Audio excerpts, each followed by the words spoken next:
Good evening, this is News.PH, but it's not politics as usual. I'm Pia Hontiveros. Janet Lim Napoles is due at a Senate Blue Ribbon Committee hearing tomorrow morning. It promises to be a blockbuster appearance, whether she says anything or not.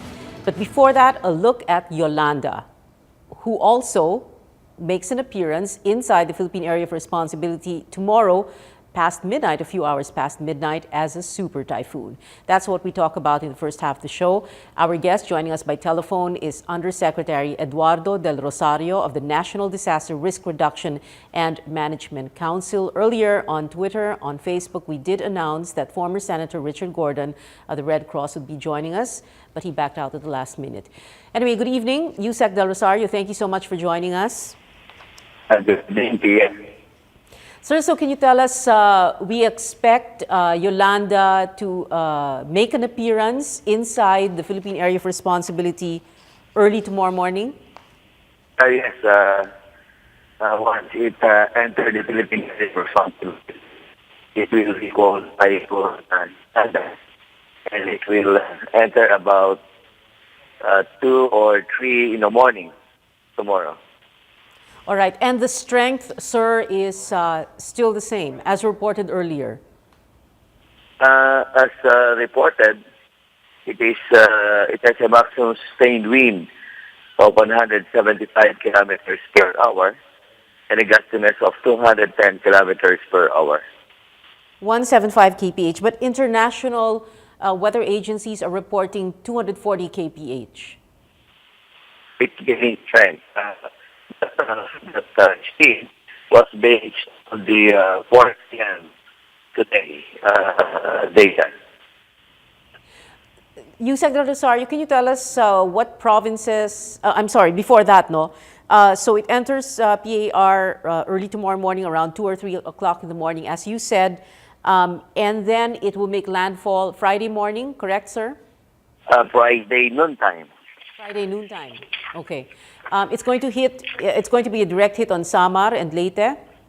Yes, we'll have a landfall in the Samar Leyte area.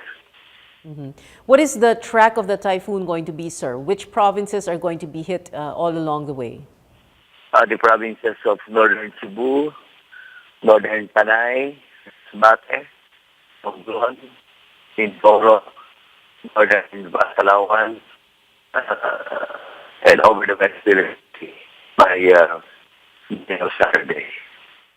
So if we expect Yolanda to enter the Philippine Area of Responsibility by early tomorrow morning, 2 or 3 o'clock in the morning, sir, will we notice any changes in the weather, specifically first in Samar and Leyte? It's not affecting any province or area in the Philippines. And we will feel it later tomorrow. And on Friday, noontime, what kind of weather will be experienced in the Samar and Leyte area and here in Metro Manila? Since it will landfall in the Samar Leyte area, and a few hours before that, will bring strong wind as well as rains that it carries. This is going to be a signal number 4 typhoon, sir. What kind of destruction are we looking at? Well, this is the highest weather signal that we have in the Philippines. If it's 186 kilometers per hour and higher, it becomes signal number 4. And we expect that this will be very, very strong. And it will damage trees and some houses. And because of this, we have already coordinated with the local government units in the provinces that will be affected. And the National Disaster Council had a meeting this afternoon together with Executive Secretary Ochoa and Secretary Yasmin and other cabinet secretaries in attendance. And the national government agencies had already conducted preparations, and for DSWD, it started prepositioning of relief goods DOH prepositioning medicines to target areas, and DPWH started prepositioning heavy equipment in landslide-prone areas. And likewise, DepEd had already identified schools to be used as evacuation centers and advised the elementary and high school buildings of DepEd to unplug their appliances in their respective classrooms, as well as secure books and other school materials. Mhm. And on the part of the local government units, we have coordinated with them to prohibit fishermen and other sea craft to venture out into the sea. If necessary, they should conduct preemptive evacuation, especially to residents living in flood-prone, landslide-prone, and coastal areas. And of course, we have alerted our response assets, both local and national responders. So we also coordinated with electric cooperatives in these provinces to start pruning of trees today and tomorrow, so that it would minimize damage to electric poles and electric wires, so that when we start our early recovery process, we can minimize the effects and the restoration of power. And for those with crops about to be harvested, to harvest it within 2 days before the typhoon arrives, so that they can harvest on time. And of course, to secure their livestock so that they won't be affected with the typhoon. We just had an earthquake middle of last month, sir, in Bohol and Cebu. And Bohol, of course, as you had always been reporting, very severely affected by that earthquake. And now we have Yolanda. Is there going to be a problem there in terms of landslides and flooding? Yes, it will. The province of Bohol will be adversely affected, most especially evacuees occupying tents temporarily. So we have given instructions to the local DRRMCs to look for better shelter or better structure where the evacuees can temporarily occupy.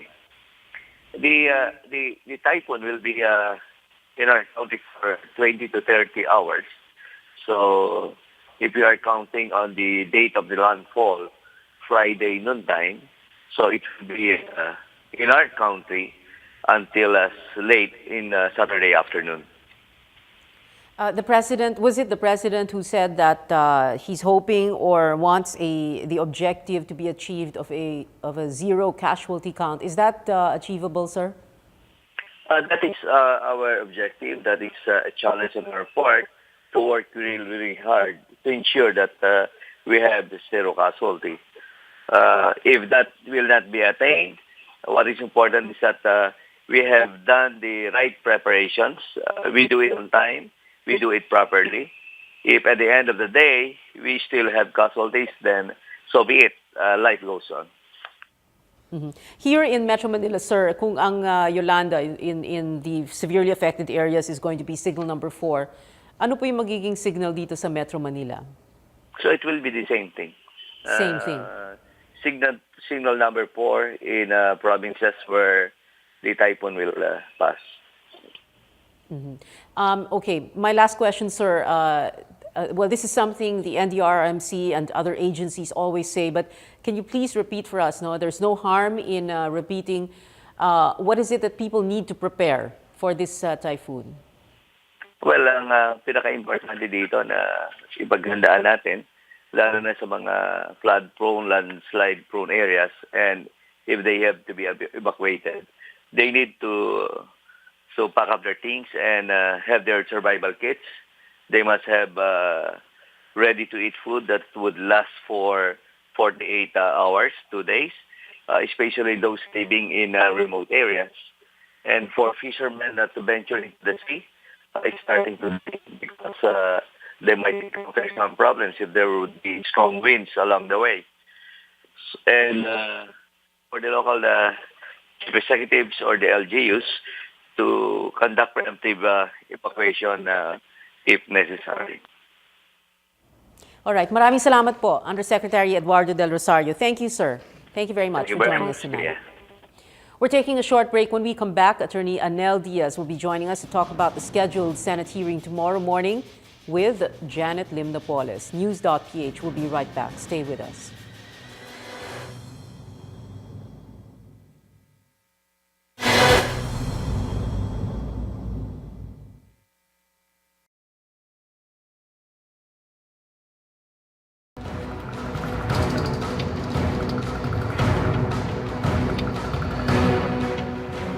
Welcome back to News.PH.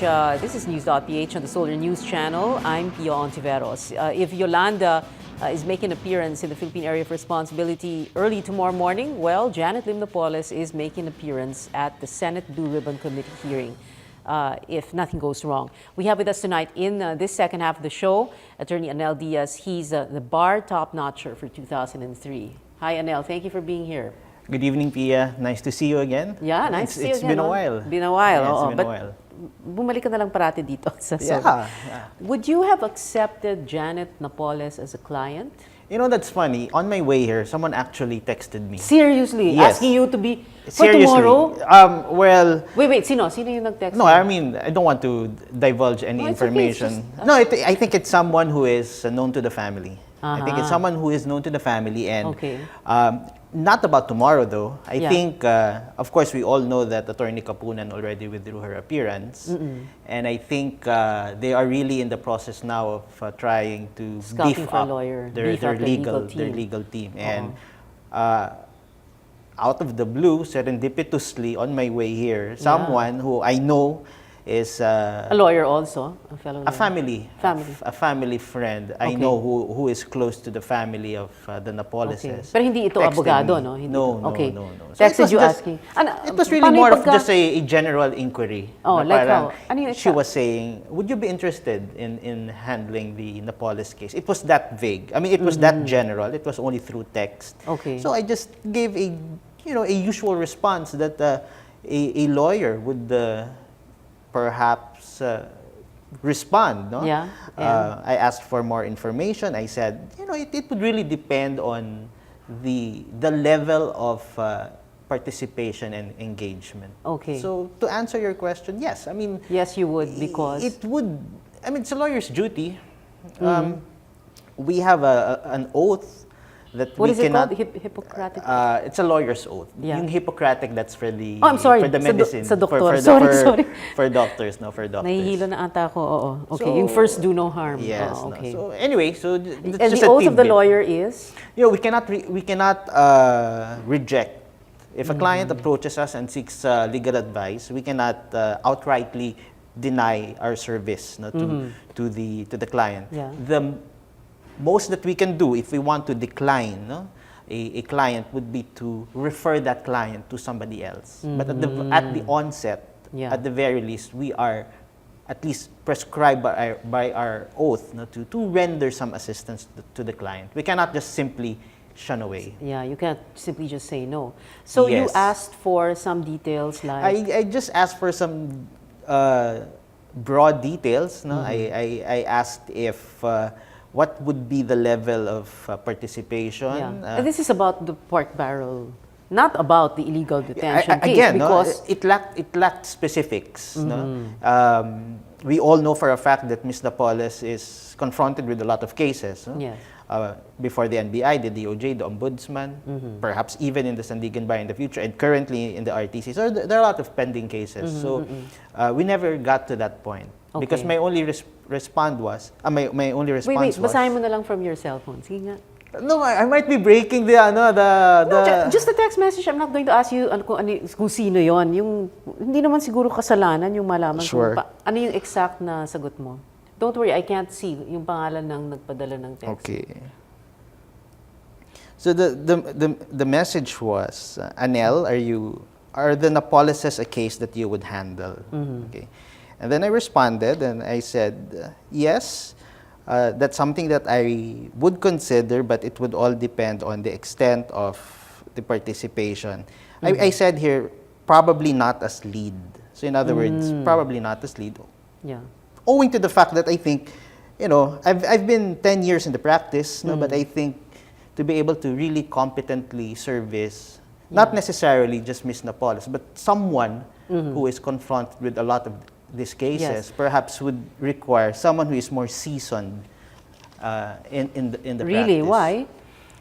I mean, Ganitong kalaking I think so. controversy? Yes. No, Diba? and I also recognize my own limitations. I don't, as a lawyer, I try not to give false promises to a client. So, I lay down my card. So, at least based on what I read on the papers, I think if with all these cases, they really need a strong legal team. And that would require not just the service of one lawyer, but really, a strong legal team. Yeah. Okay, so when you replied that way, what was the... I didn't get a reply anymore. What time were you texted? Around 9 p.m. 9 p.m. It was really just a few... Just as you were coming here? on my way here. So Okay. Interesting.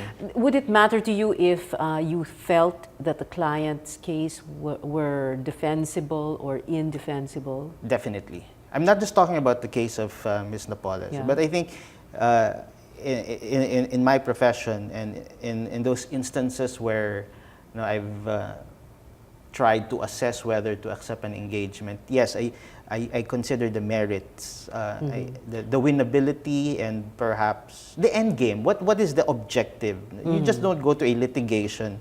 You go to a litigation with a clear objective in mind. You file cases not necessarily because you want to win a case. Sometimes you file cases just as leverage. So there has to be an end game. So we have to identify what this end game is. Okay. So if I were to use that yardstick, hypothetically in this case, because I've never talked to anyone from their camp, that would be one of the things that I would also ask them. What do they really want out of all this? Okay. So you wouldn't have any idea. It sounds like you're about to say, no, I don't. But anyway, I might as well ask a question because it's already half out there. So you wouldn't have any idea kung ilan ka na tinanong. Yes, no idea. Yeah. But it's just kind of strange, I mean, with all her money, she could hire any lawyer. She could hire a battery of lawyers, and until this point, hanggang ngayong gabi, naghanap pa sila ng abogado. Well, I don't want to speculate that text message that I received had something to do with tomorrow, because it never mentioned about me appearing as counsel for Ms. Napoles for the investigation, for the Senate investigation. So perhaps they've already engaged someone for the Senate investigation, and they're just in the process, again, as I have said, of trying to invite more lawyers to their team to prepare their battle. So in ahead. other words, you wouldn't accept tonight so that you will appear tomorrow morning. Again, yun, very diba? hypothetical, but I probably wouldn't because you'd have to prepare. You'd have to prepare. Yeah. Basically, what I know is probably what any ordinary Juan de la Cruz knows. I just read the news, I watch the TV, and that's basically it. Yeah. But as a lawyer, compared to the doctor, for example, when you go to a doctor, you tell the doctor everything so that, all the symptoms or whatever, no? Sa abogado, syempre, tatanungin ka ng abogado na, are you guilty? Did you really do it? You are accused of, in other words, your possible client will have to tell you there has right? to be full disclosure. Full disclosure. And that's the reason why we have the attorney-client privilege. So as to make the client comfortable with the lawyer and recognize that whatever the client discloses to the lawyer, everything is taken in confidence, that it cannot be used by anyone, and that the lawyer is not at liberty to disclose that at any forum. So I think that's the main function of the privilege. Yeah, and also, I mean, you do have to know everything because it's the only way you can defend him or her, right?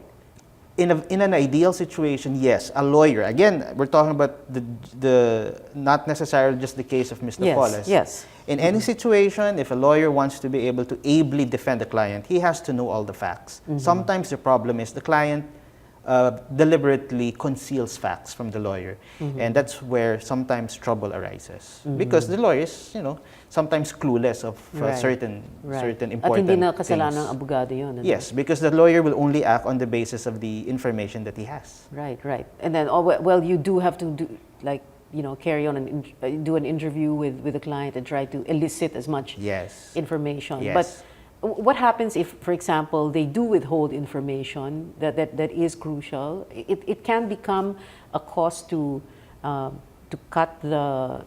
Well, for one, I don't think a lawyer would know that at the onset in the process of in the process lang, no? In the process of the negotiations. Sometimes a lawyer would probably take the word of the client hook, line, and sinker, but only to find out later on that, hey, I think the client is not being forthright with me, and that would create some tension between the lawyer and the client. Kanina I was asking, of course, you wouldn't know kung pang ilan ka na tinanong, yes. At siguro hindi mo rin alam kung pang ilang bar top notcher ka na rin tinanong. Siguro, ewan ko lang, no, baka tumingin sa listahan ng mga bar top. I don't know.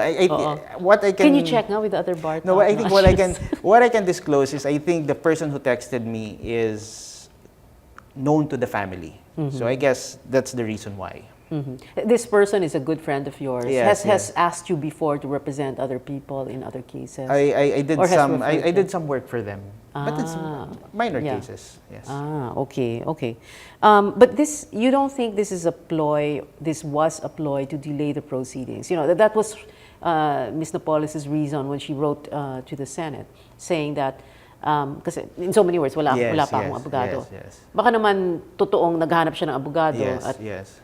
Well, I was watching earlier this evening the interview earlier of Secretary De Lima, and I think she was saying that so many things can happen tomorrow. Everyone expects a blockbuster, but it might just turn out to be a bomb. In the sense that dud. Yeah, dud. Yeah. In the sense that there are so many things that she can probably invoke, like her right against self-incrimination. She is an accused after all, so she has the right to remain silent. And I personally anticipate, if it is true that she has not yet formally engaged a lawyer of choice, she might invoke that at the start of the Senate, her right to counsel. Right to counsel, Yeah, okay. so, but then, they've already said, well, POW lawyers are at your disposal. She can refuse that? Yes. Yeah, she can. Okay. A person has a primary right to select a counsel of choice. So in an ordinary court proceeding, that is usually respected. Yeah. Especially a person who is accused of a criminal offense is given sufficient time to engage a counsel of choice. It does not happen wherein a client just appears, or a person accused just appears in court, and then he tells the court that I don't have a counsel. The court will ask, do you want to choose your own counsel? And if the person says yes, he is given sufficient time. It's not automatic that the court will immediately appoint a counsel de officio. But it's interesting that you use the term sufficient time. Now, wouldn't sufficient time have been, this controversy began way back July. Yes. It's November already. So, if you were in her shoes, then you would probably think that she needs a lawyer, and quickly, even if hindi pa, wala pa sa korte ang kaso. Yes, kasi pwede nilang sabihin, kailan lang sinampa ang reklamo sa ombudsman, di ba? Correct, but I guess, I don't want to second guess, but they can always cite the withdrawal of Attorney Kapunan as a supervening event, that they did not expect that to happen. But Lorna Kapunan is her lawyer for illegal detention. But they can always, again, I don't want to speak for them, but they can always say that she might be the lawyer in the illegal detention case, but they can say that she's actually also part of a legal team in the pork barrel controversy. Oh, but Lorna said she's not. Okay, so I take that back. Involved. I take that back. But all that I'm saying here is it's possible, and in fact, I expect that might be one of the things that she would raise. How the Senate will rule on that will entirely depend on the committee. Yeah, I'm going to ask you about yung right against self-incrimination. But before that, about an hour and a half ago, Senator Miriam Santiago tweeted, and she said, and I quote, I will leave my sick bed to confront Janet Napoles tomorrow to show that she cannot take advantage of the right against self-incrimination. So when you say she cannot take advantage of the right against self-incrimination, when is that? What questions could most possibly be asked na pag sinabi niya, I invoke my right against self-incrimination, pwede sabihin ni Miriam Santiago, you cannot invoke your right against self-incrimination? It's quite tricky. Witnesses or persons who appear in the Senate, at least under the Senate rules, the Senate rule says that the rights of witnesses will be respected. And one of the concomitant rights of a witness is to be able to invoke the right against self-incrimination. When is that available? Ordinarily, that right is only available when a question is propounded to a witness which might lead to a criminal offense. Now, if a person, however, so you can invoke that right only when an incriminating question is propounded. In other words, it's not a blanket right that you can invoke just to stay silent. You have that right can only be properly invoked if an incriminating question is propounded. What I find peculiar here is Janet Lim Napoles is also an accused. She is accused. She is officially an accused. She's a detainee in a serious illegal detention case, and there are already plunder complaints filed against her. So she is an accused, and an accused has the right to remain silent. In other words, even from the start, she cannot be compelled to. Can she invoke sub judice, say, oh, I have a case, illegal detention, and there is a case before the ombudsman? Pwede ba niya sabihin yon? I think the more appropriate right to invoke would be her right to remain silent. Right to remain silent. Yes, because she is already an accused. Yeah. Okay, ganito, I'll ask you a number of questions and then tell me that is self-incrimination ba? Okay. So I will pretend to be like Miss Napoles. Okay, kunyari ako yung senador. What is your name? That's perfectly fine. That's perfect. Okay. Are you the same person whose photo appears in the newspapers and in videos in several news organizations, networks? I find nothing wrong with it. There's nothing wrong with that.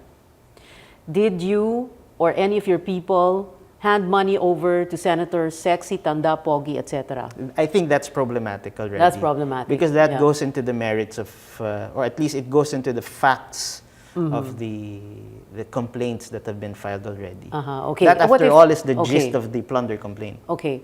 What if a senator asks, who is Senator Sexy? Who is Senator Pogi? Who is Senator Tanda? I think I would be able to answer that.